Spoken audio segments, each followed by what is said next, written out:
ہم سب اگست کا مہینہ ہے اور 4 دن مزید ہیں پاکستان کا یوم آزادی آ رہا ہے۔ 73 سال ہو گئے ہمارے ملک کو وجود پذیر ہوئے ہوئے۔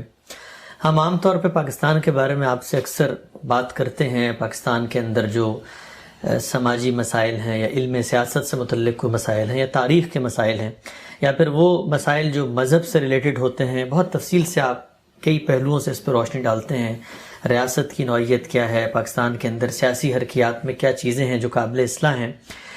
میں یہ چاہتا ہوں کہ آج اس دن اور اس مہینے اور اس موقع کی مناسبت سے تھوڑی سی مختلف موضوع پہ آپ سے بات کروں، اور وہ موضوع ہے انسانی پہلو۔ یعنی ہم جب ریاست کے بارے میں بات کرتے ہیں، آپ جیسے مفکرین اور فلسفی اور حکماء وہ بہت قانونی، منطقی اور تاریخی گفتگو کرتے ہیں، لیکن ایک عام انسان کی ملک سے محبت، لگاؤ، ملک سے تعلق، کیا اس کو بھی آپ جیسی شخصیت کی سطح پر محسوس کیا جا سکتا ہے؟ نہیں۔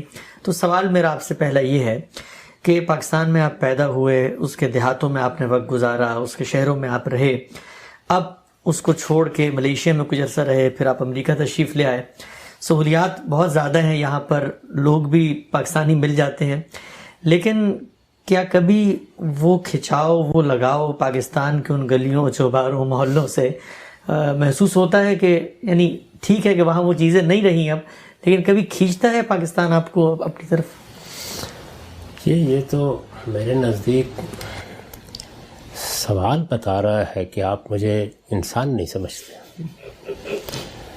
انسان صرف عقل نہیں ہے، صرف علم نہیں ہے، وہ اصلاً ایک جذبہ ہے۔ انسان کا جو نفسیاتی پہلو ہے وہ سب سے زیادہ قوی پہلو ہے۔ ہمارے 24 گھنٹے کے معمولات کا اصلاً وہی احاطہ کرتا ہے، ورنہ تو آپ روبوٹ ہو کے رہ جائیں۔ یعنی یہ ہمارے رشتے، ہمارے تعلقات، یہ میری ماں ہے، یہ میرا باپ ہے، یہ میری بہن ہے، یہ میرے اعزاء ہیں، یہ سارے رشتے ایک جذباتی اساس سے پیدا ہوتے ہیں۔ ایسا تو نہیں ہے کہ آپ عقلی اور علمی لحاظ سے دنیا بھر میں جتنی خواتین ہیں ان کا جائزہ لے کے اپنے لیے ماں کا انتخاب کرتے ہیں، یعنی اوصاف، خصائص، حسن، جمال، سب چیزیں دیکھ کے پھر فیصلہ کرتے ہیں کہ یہ خاتون ماں کے لیے موزوں ہے۔ ایسا تو نہیں ہے نا۔ یعنی ایک خاتون نے آپ کو جنم دیا ہے، وہ بٹیارن ہو سکتی ہے، وہ تندور پر بیٹھ کے روٹیاں لگانے والی ہو سکتی ہے، وہ گلیوں میں جا کر لوگوں کا کام کرنے والی ہو سکتی ہے، لیکن جب وہ ماں کے رشتے کے ساتھ آپ سے متعلق ہوتی ہے تو وہ آپ کے لیے پوری کائنات بن جاتی ہے۔ تو یہ رشتے، یہ تعلقات، انسانی فطرت کو جب آپ دیکھتے ہیں تو وہ اس کے اندر گندے ہوئے ہیں۔ اسی لیے میں ہمیشہ بہت زور دیتا ہوں کہ میرے اس دنیا کے ساتھ تعلق کی ابتدا میری اپنی فطرت کے مطالعے سے ہوتی ہے۔ میرا اپنا حادثہ باطنی وہ صرف یہ نہیں ہے کہ میرے اندر جو کچھ گزرتی ہے بس اس کا ایک وقتی مطالعہ کر لیتا ہے، وہ میرے جذبات کو جانتا ہے، وہ میری خواہشات کو جانتا ہے، میری باطنی شخصیت کی وسعتوں کے ساتھ اس کا تعلق ہوتا ہے۔ مجھے بڑی اچھی طرح یاد ہے کہ میری جو چھوٹی بہن تھی ان کے ساتھ اس لحاظ سے میرا بہت تعلق تھا کہ انہوں نے مجھے پڑھایا تھا۔ چھوٹی اس پہلو سے یہ کہہ رہا ہوں کہ وہ بڑی بہن کے بعد تھی، تو میں ان کے پاس کچھ عرصہ رہا بھی اور ابتدائی تعلیم بھی انہی کے ذریعے سے مجھے ملی۔ یعنی جو کچھ بچے کو گھر میں پڑھایا جاتا ہے یا کچھ اسکول میں جانے سے پہلے تعلیم دی جاتی ہے وہ میں نے انہی سے پائی۔ تو ایک ایسا تعلق ان کے ساتھ استوار تھا کہ جب تک وہ زندہ رہیں مجھے یاد نہیں ہے کہ کبھی ہفتے بھر کا بھی ناغہ ہو گیا ہو۔ یعنی میں ایک دن پیدل چلا گیا ان کے ہاں، کوئی سواری میسر نہیں تھی۔ تو یہ جو رشتے ہیں، یہ تعلقات ہیں، یہ محبت کے ربط ہیں، یہی انسان ہے۔ اس میں ہمارے دوست بھی آتے ہیں، احباب بھی آتے ہیں، بالکل اسی طریقے سے وطن بھی آتا ہے۔ یعنی جہاں آپ پیدا ہوئے، میں تو آپ سے یہ عرض کرتا ہوں کہ ہمارا گاؤں ہے، آبائی گاؤں، جہاں میں نے کوئی زیادہ عرصہ نہیں گزارا۔ میرا خیال ہے کہ شاید 2-2.5 سال سے زیادہ، شعور کی عمر کی بات کر رہا ہوں، کیونکہ میری پیدائش اس گاؤں میں نہیں ہوئی تھی۔ میری پیدائش تو ہوئی ضلع ساہیوال کے ایک جنگل میں، لیکن بعد میں والد صاحب کے ساتھ میں وہاں گیا اور کوئی 2-2.5 سال ہم نے وہاں گزارے. اس کے بعد پھر چھوڑ دیا. سن 57 کے سیلاب میں ہمیں وہاں سے نکلنا پڑ گیا. وہ 2-2.5 سال یہ معلوم ہوتا تھا کہ جیسے پورے وجود کا احاطہ کر چکے ہیں. ایک ایک گلی اس کی، ایک ایک موڑ، وہ باہر جو ایک جوگیوں کے بیٹھنے کا دائرہ تھا وہ بھی کبھی ذہن کے کینوس سے محو نہیں ہوتا.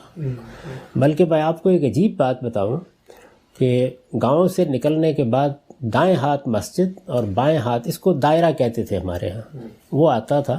اور اس سے آگے نکلتے ہی جب ہم اپنی زمینوں کی طرف جاتے تھے تو وہاں پر ایک آگ کا پھول کہتے ہیں، اس کا درخت لگا ہوا تھا.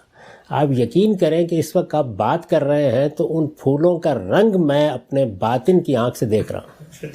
انسان کے اندر یہ چیزیں اس درجے میں گڑ جاتی ہیں. اچھا، وہ چونکہ راوی کا کنارہ تھا، دریا کے کنارے میں ویسے بڑی خوبصورتی ہوتی ہے. تو 2-2.5 سال، یعنی آپ یہ اندازہ کر لیجئے کہ 2-2.5 سال کی عمر میں وہاں گیا اور کوئی 5 سال کی عمر میں وہاں سے ہجرت کرنا پڑ گئی. تو یہ 2-2.5 سال پورے وجود کا حصہ بن گئے. تو یہ کیسے ہو سکتا ہے کہ پھر ان جگہوں پر آپ کی تعلیم ہوئی، جن اساتذہ سے آپ متعلق ہوئے، جن سے آپ نے کچھ سیکھا، جن گلیوں میں آپ جاتے پھرتے رہے. پھر اس کے بعد لاہور کا معاملہ تو یہ ہے کہ وہ ایک ایسا شہر ہے کہ وہ آپ کے اندر ایک بار چلا جاتا ہے، پھر آپ جہاں چاہے چلے جائیں وہ آپ کے اندر سے کہیں نہیں جاتا. تو یہ جتنی چیزیں ہیں ان کے بارے میں تو میرے خیال میں یہ سوال ہی نہیں کیا جا سکتا. میری ایک نظم ہے جو میں نے ہجرت پر جب میں مجبور ہوا تو لکھی تھی، اس کی ردیف ہے قربانت شوم، میں تجھ پر قربان ہوں. یہ فارسی زبان کی ایک ترکیب ہے، یا فارسی زبان کا ایک جملہ سمجھیے جو ہمارے ہاں اردو میں بھی رائج ہو چکا ہوا ہے، لوگ زیادہ اس سے واقف نہیں ہیں. تو پوری نظم کی ردیف وہی ہے. اس میں نے اپنا درد بیان کیا ہے، اپنا سوز بیان کیا ہے، اپنا تعلق بیان کیا ہے، اپنی کیفیت بیان کی ہے. اور ہر شعر کے آخر میں ردیف یہی ہے کہ قربانت شوم، میں تجھ پر قربان ہوں. تو اس لیے میرے نزدیک تو یہ جو تعلق ہے اس کو آپ موازنہ کر کے دیکھ ہی نہیں سکتے. دنیا میں آپ جہاں چاہے چلے جائیں، آپ دنیا کے ترقی یافتہ ترین شہروں میں چلے جائیں، آپ وہاں کی آبادیاں دیکھیں، آپ وہاں کے جنگل دیکھیں، آپ وہاں کے صحرا دیکھیں، آپ وہاں کے شہر دیکھیں، آپ فلک بوس عمارتیں دیکھیں، وہ آپ کے ساتھ وہ جذباتی تعلق کبھی پیدا نہیں کر سکتی جو اصل میں آپ کا وطن، آپ کی زمین، جہاں آپ پیدا ہوتے ہیں، جہاں آپ پلتے بڑھتے ہیں، جس کی گلیوں میں آپ پھرتے ہیں، جو تعلق وہاں ہوتا ہے اس کا کوئی متبادل نہیں. اچھا عام صاحب، آپ نے جب ہجرت کی، اب تو کافی وقت گزر چکا ہے، اس واقعے کو بھی کم و بیش 10 سال سے زائد عرصہ ہو چکا ہے، اور پھر انہی 10 سالوں میں گلوبلی یہ تبدیلی بھی آئی ہے کہ رابطے، ویڈیو کانفرنسز، کال، جدید ٹیکنالوجی، اس سے بہت ربط ضبط بھی برقرار رہتا ہے، زمان و مکان سے اوپر بات اٹھ چکی ہے. لیکن جس وقت آپ ملیشیا گئے تھے پاکستان سے، اس وقت اتنی ترقی بھی نہیں تھی، نہ اس طرح کے رابطوں کے سلسلے تھے. تو میں یہ جاننا چاہتا ہوں کہ بالکل وہ جو ابتدائی دن تھے، یعنی اپنی مٹی، اپنی زمین، اپنا گھر چھوڑ کے جو نکلنے کا ایک آدمی کے اوپر احساس ہوتا ہے، تو میں بھی وہاں پر ملیشیا میں رہا آپ کے ساتھ ابتدائی عرصے کے بعد سے. تو وہ جو ابتدائی فیز تھا جس وقت آپ نے ملک چھوڑا، تو اس کا نفسیات کے اوپر کیا اثر تھا؟ اور مجھے یاد ہے کہ شاید ہم پہلی یا دوسری دفعہ جب یوم آزادی کا دن آیا تھا، جس طرح ابھی آ رہا ہے، اور پاکستان ایمبیسی کوالالمپور میں ہم گئے اور ترانہ بجنا شروع ہوا، تو آپ بالکل جذباتی ہو گئے. تو وہ بھی ذرا بتائیے گا کہ وہ کیا کیفیت تھی اور کیسے پیدا ہوئی؟ یعنی کیسے پیدا ہوئی میں تو آج بھی اس کی تحلیل نہیں کر سکتا.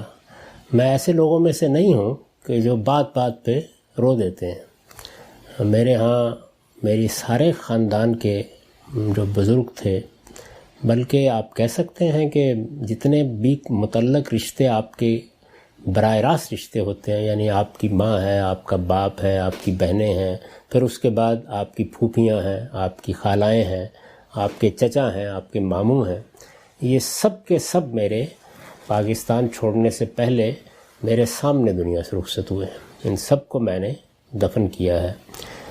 تو ظاہر ہے کہ اس میں آدمی دل گرفتہ ہوتا ہے، طبیعت پر بوجھ ہوتا ہے، اس میں بھی آنسو نکلے ہوں گے کبھی. لیکن یہ جو واقعہ ہے یعنی میں خود بھی نہیں جانتا کہ کیا ہوا. وہاں کا جو سفارت خانہ تھا وہ ظاہر دعوت دیتا تھا کہ آپ آئیے. تو تقریب تھی منعقد ہوئی تھی اور اس میں میں بالکل اگلی صف میں بیٹھا ہوا تھا. اور جیسے آدمی کسی تقریب میں شریک ہونے کے لیے جاتا ہے، پہلے سال کی بات تھی یہ، پہلے یا دوسرے سال کی بات، تو میں بیٹھا ہوا تھا. تو ہوا یہ کہ جو سفیر تھے پاکستان کے وہ میرے ساتھ کچھ دیر بیٹھے رہے. اس وقت بھی میں بالکل نارمل طریقے سے بات کر رہا تھا. اس کے بعد اٹھے اور اٹھ کے جا کے پاکستان کا پرچم لہرایا گیا اور اس کے ساتھ ترانہ بجنا شروع ہو گیا. تو میں یعنی ظاہر ہے کہ آپ ایک مجلس میں بیٹھے ہیں، آپ پہلی صف میں بیٹھے ہوئے ہیں، آپ کے گرد و پیش میں بہت سے لوگ ہیں، لیکن میرا خیال ہے کہ میں بالکل بچوں کی طرح رو رہا تھا، میں اس پہ ضبط نہیں کر سکا. تو آدمی کی اپنے ملک کے ساتھ جو محبت ہوتی ہے، تعلق ہوتا ہے، یہ کس جگہ جا کے پیوست ہو جاتا ہے آپ اس کا کوئی علمی یا عقلی تجزیہ نہیں کر سکتے. محبت کے یہ جو روابط اور تعلقات ہیں، میرا خیال یہ ہے کہ جس طرح میں اس وقت رویا شاید اعزاء میں سے صرف اپنی بڑی بہن کے دنیا سے رخصت ہونے پر رویا ہوں گا، اس لیے کہ ماں کے بعد وہ بالکل ویسی ہی تھیں جیسے کہ ماں ہوتی ہیں، اور وہ کافی عرصہ تک بعد میں زندہ رہیں، لیکن پھر ایک دن وہ بھی رخصت ہو گئی. تو انسان کا معاملہ یہی ہے. انسان کو اگر آپ یہ دیکھیں کہ وہ کوئی علم کی دنیا میں ہے، وہ کوئی سائنس کی دنیا میں ہے، وہ کوئی تحقیقی باتیں کر رہا ہے، ظاہر ہے میری ساری زندگی انہی چیزوں میں گزری ہے، تو اس میں آپ یہ کیسے کہہ سکتے ہیں کہ وہ اپنا اصل وجود بھول گیا ہے. انسان کے اصل وجود کو تو اصل میں اس کی جبلتیں، اس کی خواہشیں، اس کے جذبات سے تشکیل دیا گیا ہے. عقل تو ہمیں اس لیے دی گئی ہے کہ ہمیں جس امتحان میں ڈالا گیا ہے اس میں ہم اپنی جبلتوں کے، اپنی خواہشات کے، اپنے جذبات اور رغبات کے ان تقاضوں کو ضبط میں رکھ سکیں. یعنی اگر وہ ضبط میں نہ رہیں تو ایک جانب ہم اخروی امتحان میں ناکام ہوتے ہیں، دوسری جانب دنیا میں مصیبت پیدا کر دیں گے، فساد پیدا کر دیں گے. تو عقل اس لیے دی گئی ہے، اور اس لیے دی گئی ہے کہ اللہ تعالیٰ نے ہمارے سامنے جو بڑے مقاصد رکھے ہیں ان کو ہم اپنی علمی زندگی سے متعلق کر سکیں. تو علم تو بے شک اسی طرح پیدا ہوتا ہے کہ آپ تجربہ کرتے ہیں، مشاہدہ کرتے ہیں، پھر اس کے بعد اس کو آپ استقراء کے مراحل سے گزارتے ہیں، عقلی استنباط کے مرحلے میں جاتے ہیں. وہاں پر جذبات کو دخل نہیں دینے چاہیے، لیکن انسان کی اپنی شخصیت کا ظہور وہ تو ہوتا ہی اس کے جذباتی وجود سے.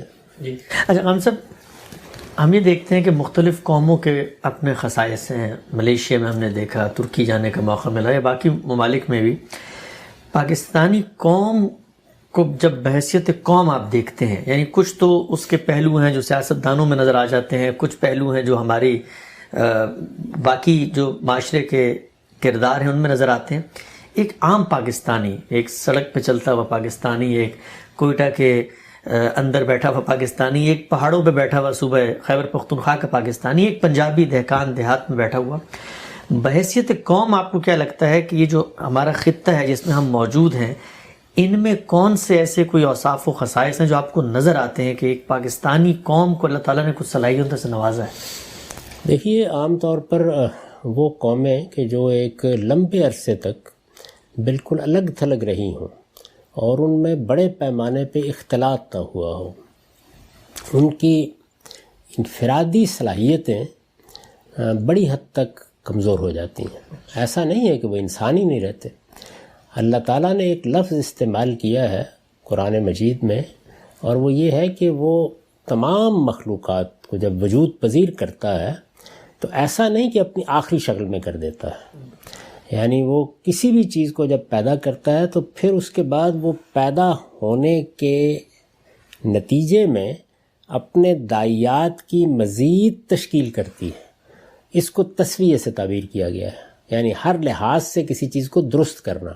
تو یہ درست کرنے کا عمل جو ہے وہ اپنی ذات میں ارتقائی ہوتا ہے. میں یہ اس ارتقاء کی بات نہیں کر رہا کہ جو ہمارے ہاں نظریہ ارتقاء میں بیان کیا جاتا ہے، لیکن جس وقت کوئی مخلوق وجود میں آ جاتی ہے تو اس کے بعد پھر وہ تسویہ کے ایک مرحلے سے گزرتی ہے. قرآن کا لفظ تسویہ ہے.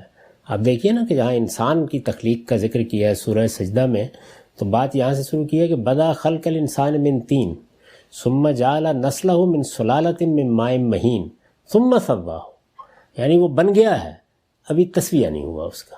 تو تسویہ کا جو عمل ہے یہ ہر جگہ جاری ہے. ایک اصول کے طور پر آپ اس کو دیکھ سکتے ہیں۔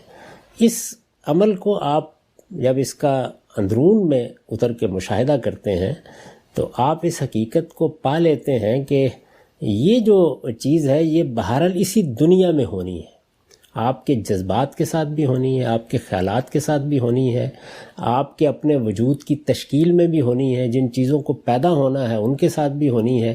یہ ہر حال میں ایک پورا عمل ہے جس سے آپ گزرتے ہیں۔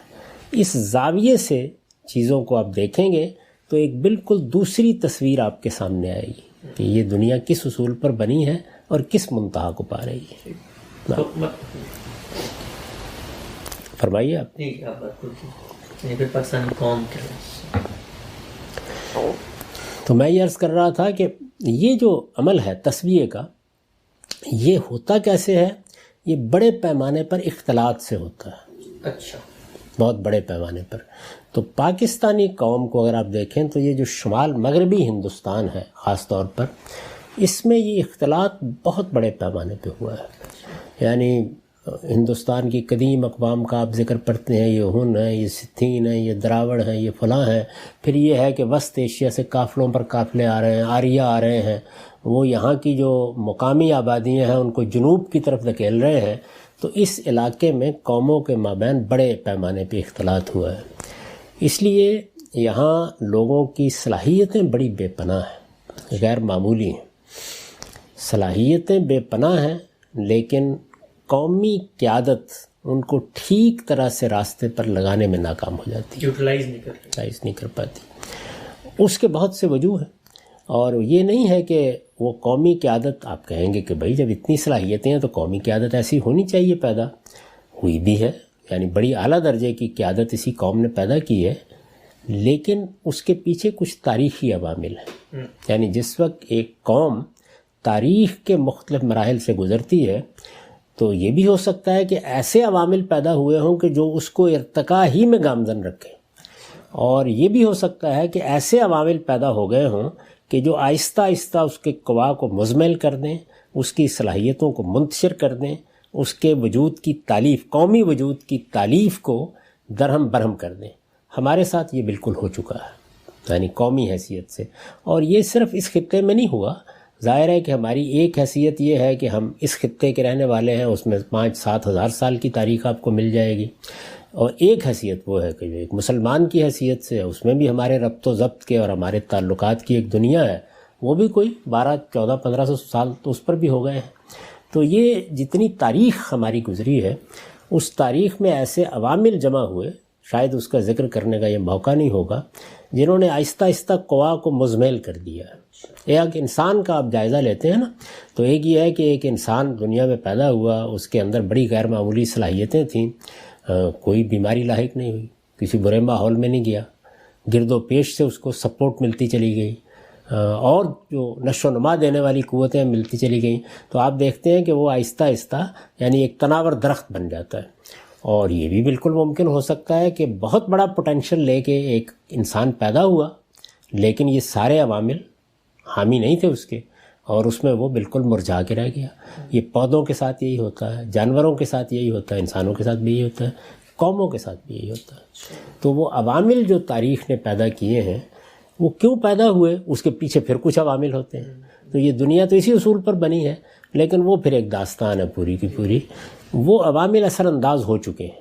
تو اس کا جو نتیجہ نکلتا ہے وہ یہ ہے کہ قومیں بھی بعض اوقات نہ صرف یہ کہ اپنی عمر کے لحاظ سے بوڑھی ہو جاتی ہیں، قومیں یعنی افراد تو پیدا ہو رہے ہیں اور وہ بچپن جوانی کے مراحل سے گزر رہے ہیں، لیکن قومیں بوڑھی ہو جاتی ہیں، اور وہ عوامل ان کو اتنا مزمل کر دیتے ہیں کہ ایک تو یہ ہے نا کہ آپ نے دیکھا ہوگا بعض لوگوں کا بڑھاپا لگتا ہے جوان ہے پوری طرح، لیکن وہ بڑھاپے کے ساتھ قوا کا اضمحلال بھی اپنے آخری جگہ پر پہنچ جاتا ہے۔ مسلمان قوم کی اس وقت صورتحال یہی ہے بحیثیت مجموعی، اور ہمارے ہاں شاید یہ اضمحلال باقی جو مسلمان قومیں ہیں ان سے بھی زیادہ ہے۔ اچھا ٹھیک۔ ہم بات کر رہے تھے پاکستانی قوم کے اندر، ہم اب اگر جائزہ لیں تو ایک کشمکش کی صورتحال نظر آتی ہے، یعنی پاکستان ایک کرائسس کے اندر ہے، وہ آئیڈینٹی کا کرائسس ہو، وہ اس لحاظ سے کہ کس کی تعبیر درست ہے۔ ہم جب اوور آل دیکھتے ہیں تو دو بنیادی تقسیمیں نظر آتی ہیں، ایک اہل مذہب کی ہے اور ایک وہ ہیں جو اہل مذہب کے برخلاف کھڑے ہوئے ہیں، اگرچہ وہ غیر مذہبی نہیں ہیں لیکن طبقات یہ دو ہیں۔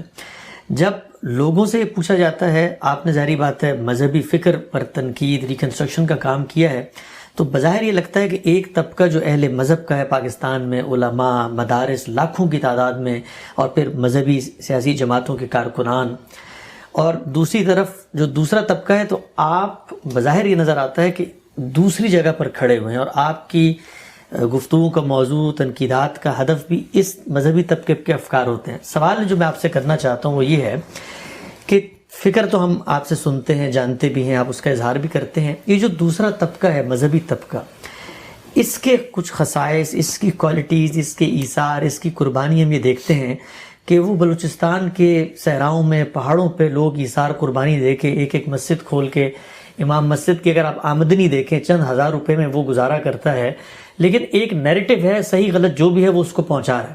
ہم لوگ تو اس کی فکری پہلو پہ تنقید کرتے ہیں، لیکن اس پہلو کو آپ کیسے دیکھتے ہیں کہ یہ اہل مذہب جو پاکستان میں موجود ہزاروں لاکھوں مدارس طبقات لے کے بیٹھے ہوئے ہیں، ان کا ایثار، قربانی، صلاحیت، اور آپ کو ان میں کوئی پوٹینشیل نظر آتا ہے؟ یہ مدرسے کے طلبہ، یہ مسجدوں میں بیٹھے ہوئے لوگ۔ اس سوال کا جواب دینے سے پہلے میں ایک چیز کی وضاحت کر دوں، وہ یہ کہ جو میں نے ابھی تبصرہ کیا ہے قوم پر کہ وہ اپنے قوا کے لحاظ سے بھی مزمل ہے اور عمر کے لحاظ سے بھی بڑھاپے میں داخل ہو چکی ہے، تو اس سے اس چیز پر کوئی فرق نہیں پڑتا کہ اس کے اندر سے بعض اوقات بعض شعبوں کے ماہرین کی حیثیت سے یا بعض صلاحیتوں کے حاملین کی حیثیت سے لوگ کتنے بڑے پیدا ہوتے ہیں۔ اگر میں اس لحاظ سے آپ کو بتاؤں تو میرا خیال یہ ہے کہ بعض علوم و فنون میں جس درجے کے لوگ یہ شمال مغربی ہندوستان پیدا کر چکا یا کر رہا ہے، آپ کو وہ پورے عالم اسلام میں نظر نہیں آئیں گے اس درجے کے لوگ۔ تو ایسا نہیں ہے کہ اس کے نتیجے میں بڑے لوگ نہیں پیدا ہوتے، وہ پیدا ہوتے ہیں۔ اللہ تعالیٰ کا یہ قانون ہے کہ قوموں کے اس محلال کے زمانے میں بھی بڑی غیر معمولی شخصیتیں پیدا ہوتی ہیں۔ غیر معمولی شخصیتیں انفرادی طور پر بہت قداور پیدا ہو جاتی ہیں۔ میں گنوا سکتا ہوں آپ کو کس درجے کے لوگ، بلکہ پچھلے 200-300 سال سے جن علوم میں ہمارے ہاں اشتغال ہے، ان کے جتنے بڑے لوگ ہم نے پیدا کیے ہیں اس کی آپ کو کوئی نظیر نہیں ملتی، لیکن وہ انفرادی شخصیتیں بہت غیر معمولی ہوں گی۔ یہ جو تبصرہ تھا وہ قومی حیثیت سے تھا۔ اب جہاں تک آپ کے سوال کا تعلق ہے تو دیکھیے، میری ایک وہ شخصیت، میری یعنی جب میں میری کہتا ہوں تو میں اپنی قومی شخصیت کی بات کر رہا ہوں۔ میری ایک شخصیت وہ ہے کہ جو اس بر صغیر کے خاص حصے میں پیدا ہونے کی وجہ سے بنتی ہے۔ اس کے بعد ظاہر ہے کہ میں ایک نظریاتی وجود ہوں انسان کی حیثیت سے، تو میرا ایک مذہب بھی ہے، میری ایک تاریخ بھی ہے۔ اگر میں اپنی اس تاریخ کو، یعنی وہ تاریخ بھی کہ جو اس خطے سے متعلق ہے، وہ کوئی 5000-4000 سال کی ہے، اور پھر وہ تاریخ کے جو محمد بن قاسم کے یہاں آنے کے بعد بننا شروع ہوئی اور جس میں میرے آباء و اجداد اسلام سے واقف ہوئے، اسلام کی تعلیمات سے واقف ہوئے، اور انہوں نے ایک خدا کے آخری پیغام کو قبول کیا، اس سے بھی ایک پوری تاریخ سے میری پوری شخصیت وابستہ ہوتی ہے انسان کی حیثیت سے۔ اس تاریخ کے پیچھے کچھ عرب ہے، کچھ عجم ہے، اور اس تاریخ میں بڑی شخصیات ہیں، اس کی روایات ہیں۔ اگر میں اس تاریخ میں کھڑا ہو کے اپنے آپ کو دیکھوں تو میری برادری تو وہی مدرسے میں بیٹھا ہوا طالب علم ہے، وہی۔ یہ حقیقت ہے کہ میرے پورے وجود کی اگر کوئی نمائندگی کرتا ہے تو وہی کرتا ہے۔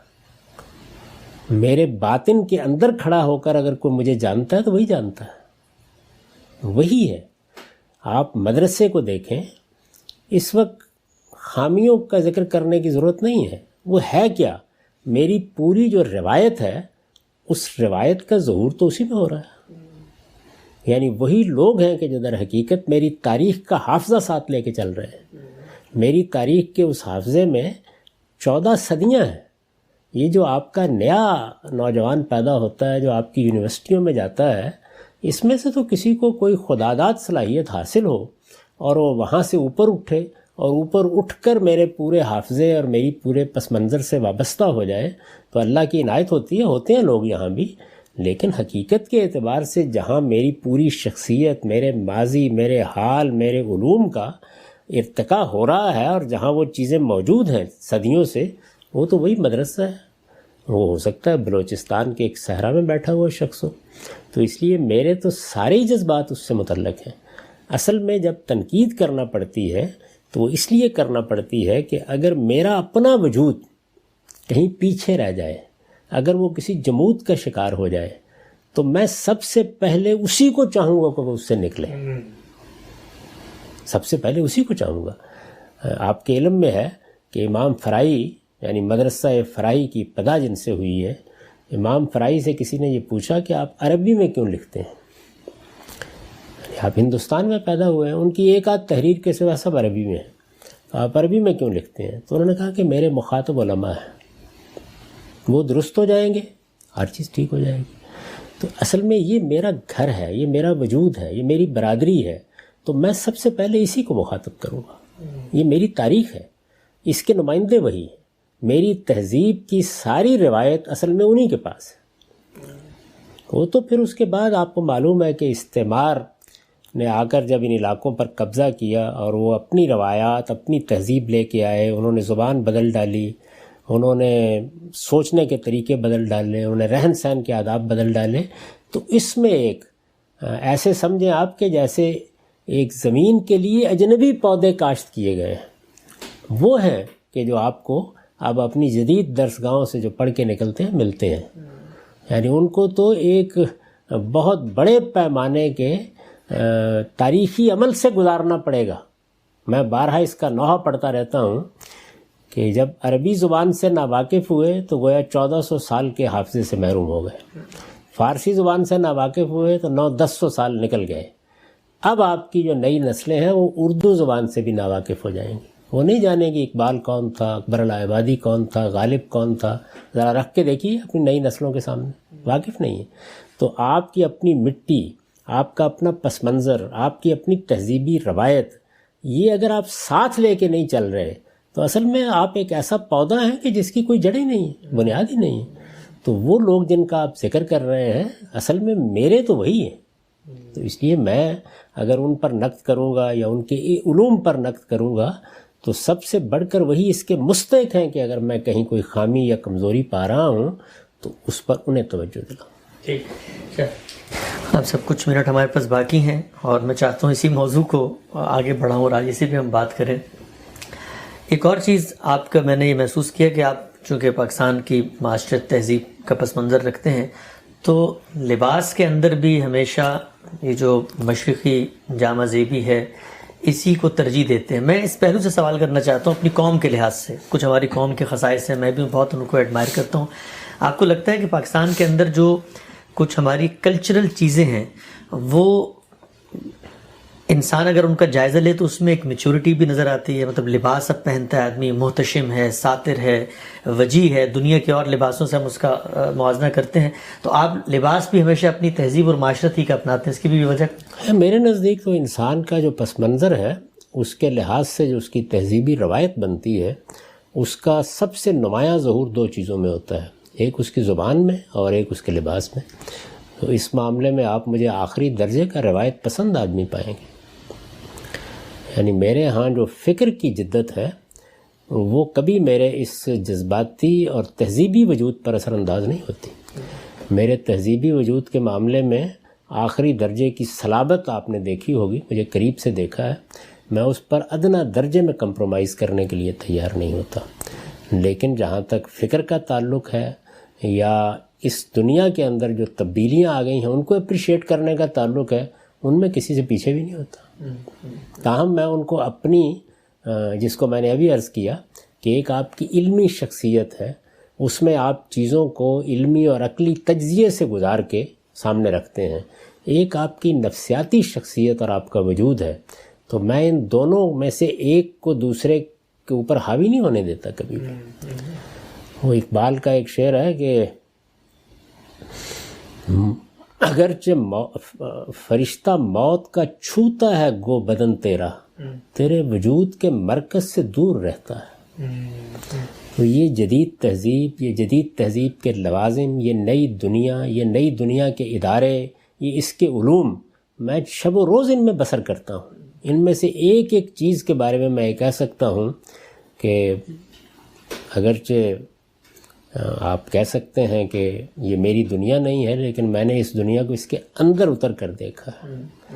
تو یہ سب چیزیں جو ہیں، لیکن وہ علم کی دنیا میں زیر بحث رہتی ہیں. وہاں وہی لب و لہجہ ہوگا، وہی اسلوب ہوگا، وہی تجزیہ ہوگا. وہاں مجھے یہ بتانا ہوتا ہے کہ وہ چیزیں کیا ہیں جو اس وقت حقیقت بن گئی ہیں اور ہمیں علم کی نگاہ سے ان کو کیسے دیکھنا ہے. لیکن میں اپنے اصل وجود کو اور اپنے تہذیبی شخصیت کو ان کی نظر کیسے کر سکتا ہوں؟ یہ دو الگ الگ چیزیں. ٹھیک. اچھا ہم صاحب، یہ جو لذت کام و دہن ہے، ہم سب ظاہری بات ہے بحیثیت انسان دن میں 2-3 ٹائم ہمیں کھانا بھی کھانا پڑتا ہے، اور پھر اس کا اثر ہماری شخصیت پہ بھی ہوتا ہے، ہماری باقی چیزوں صلاحیتوں پر بھی ہوتا ہے. سوال میرا آپ سے یہ ہے، آپ نے دنیا کچھ سفر کا آپ کو بھی موقع ملا، یورپ گئے، امریکہ میں، کینیڈا، باقی کچھ مشرق وسطیٰ کے ممالک میں. یہ بتائیے گا، لاہور میں آپ نے وقت گزارا اور لاہور کے بارے میں صاحب نے فرمایا کیا کہیے، لاہور سے ہم کو نسبت ہے تو کیسی ہے کہ لاہور تو پھر لاہور ہے، لیکن سوال میرا یہ ہے کہ باقی دنیا میں آپ کو پاکستانی کھانوں کی، پاکستانی اسی جو لذت و کام و دہن کا سامان ہے، اس کی کوئی نظیر ملی ہے؟ یہ بھی تہذیبی طور پہ ہم اس سے اٹیچ، ہم کہیں بھی جاتے ہیں ہم رہ نہیں سکتے اس کے بعد. نہیں دیکھیے، بات یہ ہے کہ اس میں اگر میں کوئی تبصرہ کروں گا تو یہ تبصرہ شاید منصفانہ نہیں ہوگا، کیونکہ ہم لوگ بچپن سے جن کھانوں کے عادی ہیں اور کھانوں میں جس تنوع کے عادی ہیں، ان کے پکانے کے جس اسلوب کے عادی ہیں، اس سے ہمارا ایک ذائقہ بنا ہے. تو میں اس میں کسی دوسرے پر کام تو نہیں کر سکتا، لیکن یہ بالکل حقیقت ہے کہ میرا ذائقہ ان کھانوں کے سوا کسی دوسرے کھانے کو کبھی قبول نہیں کر سکا. اچھا. تو کھانے کے معاملے میں بھی میں اپنی تہذیبی روایت سے پوری طرح وابستہ رہتا ہوں. یعنی طعن و کرہن کہیں میسر نہیں ہے تو آپ نے کچھ کھا لیا. آپ کو ایک دلچسپ بات بتاؤں، ایک لمبے عرصے تک، یعنی جب باہر نکلے اور باہر نکل بعد مجبوریوں میں کھانا کھانا پڑا، ایک لمبے عرصے تک پاکستان میں کوئی شخص مجھے برگر کھانے پہ آمادہ نہیں کر سکتا. اس کی وجہ یعنی اس کی وجہ یہ ہے کہ جس طریقے سے اس کو اٹھا کے آپ منہ کھولتے ہیں، یہ میری تہذیبی روایت اس کو گوارا ہی نہیں کرتی تھی بالکل. یعنی مجھے وحشت ہوتی تھی اس کو. تو یہ اس میں کسی دوسرے پر کام نہیں کر سکتا، اس لیے کہ ہر آدمی کا اپنا ایک پس منظر ہوتا ہے، اس میں وہ چیزوں کو سمجھتا ہے. میں جس طرح اپنے تہذیبی وجود سے محبت کرتا ہوں، میں دوسرے کا بھی حق مانتا ہوں کہ وہ بھی اپنے تہذیبی وجود سے محبت کرے. اس لیے میرے ہاں کوئی طنز، کوئی تعریض، کوئی کراہت کا کوئی سوال نہیں. آپ جانتے ہیں کہ میں جب ملیشیا میں تھا تو وہاں میرے گرد و پیش میں چینی رہتے تھے زیادہ تر، ملے لوگوں سے بہت ملنا جلنا رہتا تھا. اسی طرح وہاں بنگالیوں کی بہت بڑی آبادی تھی، ان کی اپنی تہذیب ہے، اپنی معاشرت ہے، اپنا رہن سہن ہے، اپنے طریقے ہیں. ان کو میں ان کی جگہ رکھ کر ہی اپریشیٹ کروں گا. یعنی میں اس میں کسی برتری یا کسی کہتری کی گفتگو نہیں کروں گا، لیکن میرے لیے جو کچھ میرا ہے وہی میرے لیے ساری خوبصورتی، سارا جمال رکھتا ہے. تو لباس کے معاملے میں، زبان کے معاملے میں اور کھانوں کے معاملے میں وہ قائد اعظم کو ایک مرتبہ نوجوانوں نے بہت مظاہرہ کرنے کا فیصلہ کیا، آ گئے نیچے. تو قائد اعظم سے کہا گیا کہ نوجوان جو ہیں اس معاملے میں کچھ تقاضا کر رہے ہیں. کوئی بیان دیا تھا انہوں نے. میرے استاد تھے پروفیسر منور صاحب، انہوں نے یہ واقعہ سنایا کہ وہ بالکنی میں نمودار ہوئے اور انہوں نے اس بات کا ذکر کیا 2-3 جملوں میں. اس کے بعد وہ اس طرح اس کو بیان کرتے تھے کہ تیر قضا کی طرح اپنی انگلی اٹھائی اور یہ کہا، جنٹلمن نو کمپرومائز. تو میرے ہاں بھی جنٹلمن نو کمپرومائز. نہ زبان میں، ہمیشہ میں اپنی زبان میں گفتگو کرتا ہوں، نہ لباس میں نہ کھانوں میں. اچھا، ہم سے سنا ہے کہ آپ کی جو والدہ ہیں تو ان کو بھی یعنی وہ پکاتی تھی، یعنی ان کے ہاتھ میں کوئی ایسی لذت تھی. اور میں نے چونکہ یہ بھی سنا ہے کہ آپ کی فکر کے بہت سارے ناقدین جو اس وقت لکھتے ہیں وہ پہلے کچھ آپ کے ساتھ بھی تھے اور آپ کے گھر ہی پہ قیام پذیر ہوتے تھے، اور گھر پہ ایک اجتماعی کھانے کی سی صورت بھی بن جاتی تھی، اور اس وقت وسائل بھی شاید اس قدر نہیں ہوتے تھے. تو آپ کی والدہ کے بارے میں نے جو سنا وہ کیا ہے، یعنی وہ ان کے اندر کوئی اللہ نے ہنر رکھا تھا، وہ کیا؟ یہ تو آپ ہماری جو پرانی خواتین تھیں یا ایک خاص دور کی خواتین تھیں، وہ آپ کسی بھی گھرانے میں جائیں گے تو لوگ آپ کو اپنی ماؤں کے بارے میں بتائیں گے کہ وہ جیسے کھانا پکائی تھیں اور جس طریقے سے کھانا پکاتی تھیں اس کی لذت پھر کہیں اور نہیں ملتی. یہ ایک پوری تہذیبی روایت ہے ہمارے ہاں. میرا ذاتی احساس یہ ہے کہ اس کے پیچھے غالباً اس معاشرت کا ہاتھ تھا کہ جس میں کھانا پکانا اور کھانے کو سلیقے سے پیش کرنا یہ عورت کا بہت بڑا ہنر سمجھا جاتا ہے. اب جو تہذیبی تبدیلی آئی ہے اس میں یہ اہمیت ختم ہو گئی.